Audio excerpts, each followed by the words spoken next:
If you hate filming B-roll, you are making it way harder than it has to be. This week I filmed all my B-roll before I even wrote my script, and I did it during Thanksgiving week while hosting my husband's family and painting my entire downstairs. Today I am teaching you how to do the same thing with my 4-step on-the-fly B-roll plan. It helps you record your B-roll in seconds and then plan your video, even when your week looks like mine. Plus, I'm gonna show you how this exact method helped one of my students, Rex's views, go from this to this. Out of a couple hundred comments. And now his viewers can't get enough of him, because even just showing a few seconds of your real life can instantly build connection and trust with your audience. And you do not have to have a super visual niche for this to work. If you're a money coach, maybe you record you working at your laptop, figuring out your monthly budget. If you're a mindset coach, you could show yourself taking a walk or journaling. So step 1 is matching the topic of the video with activities you're already doing that week. But here's where most people will mess up. They think your B-roll has to be perfect and staged,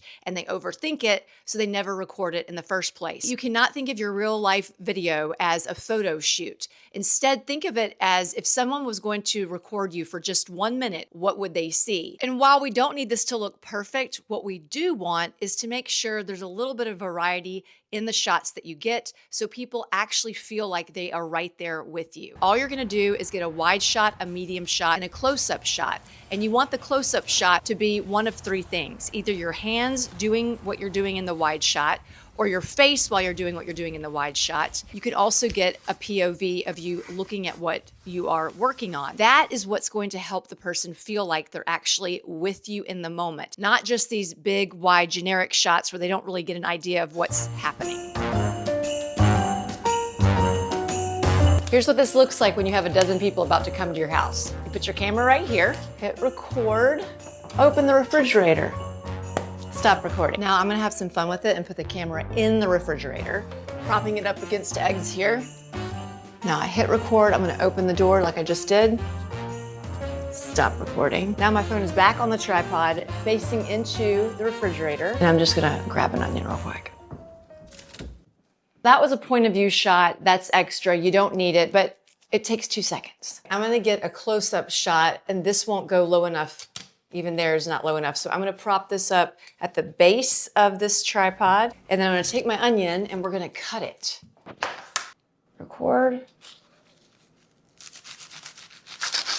And stop. Now I've got it back on the tripod. We're gonna get a medium shot of me cutting the onions.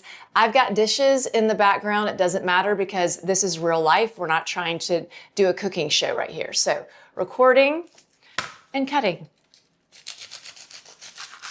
And stop. Now let's get a wide shot. And when we string all those clips together, here's what it looks like.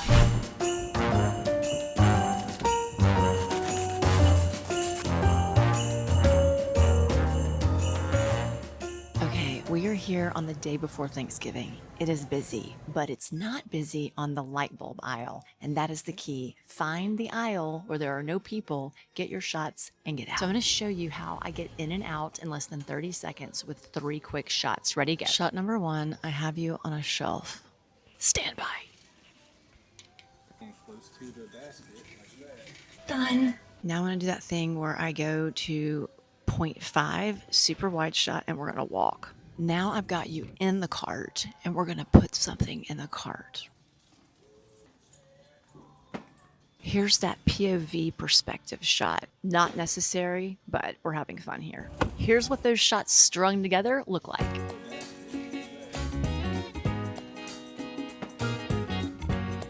Now, I find that it's not recording in public that is the hardest. It's actually recording around your family, because like they did on Thanksgiving, Stop recording us, Mom. they gave me the stink eye, didn't feel real comfortable with what I was doing. So I just have to quickly say, just ignore me and pretend like I'm not here. That is step 2. You are simply going to record a few seconds of what you're already doing that day. By the way, I also have a 10-minute B-roll plan that you can snag below this video. It has 40+ B-roll B-roll ideas for you. Now, right when I was about to go into step 3 of my on-the-fly B-roll plan, my laptop pulled a Humpty Dumpty and my screen is completely black. Planned on getting him repaired at the Apple store, but when I woke up, yeah, I'm not going to the Apple store in this snowstorm. So we are going to be working with this giant monitor contraption instead of what I usually do. Pro tip, when you are recording your on-the-fly B-roll, don't forget to include the messy, inconvenient parts because that's the kind of stuff people relate to the most. So how do you script after you've already recorded all of your B-roll? Well, it's actually easier than you think because instead of staring at a blank screen, now you can look at all the B-roll that you shot and use that to help you structure what you're going to say. Then once I've gone through all of my B-roll, I start to jot down the talking points in my outline and start using the B-roll that goes with those talking points. Then I start writing the script for my intro. I always write a script for my intro because the first 30 seconds is do or die for your video. If people stop watching the first 30 seconds, YouTube stops showing your video. Now, you don't have to have B-roll in your first 30 seconds for a video to perform well, but it's more likely to perform well. If you're only gonna put B-roll in one place, put it in the first 30 seconds of your video. That's good. That brings me to how we got Rex's channel to start growing. He was making recipe videos, but he was waiting until the very end of his video to show the final dish.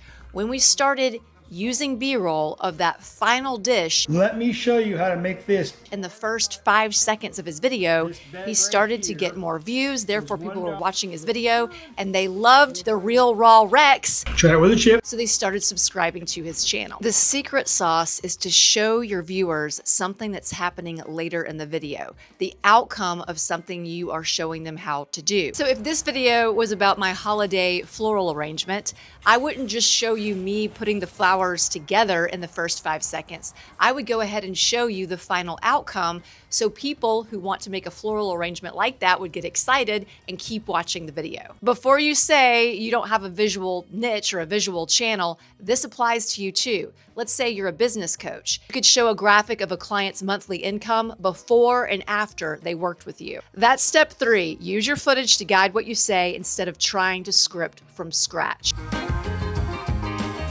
Now, step 4 is where everything comes together in editing. And like I said before, don't make this harder than it has to be. Think of adding B-roll like laying photos into a scrapbook. You already know where they belong. You're just dropping them in. Here's what I do. I first lay down all of my talking head videos. Then I add my hook visuals first in that first 30 seconds. Next, I add the B-roll to each of my talking points. I am not color grading. I am not doing fancy edits. This is extremely important, especially with people our age.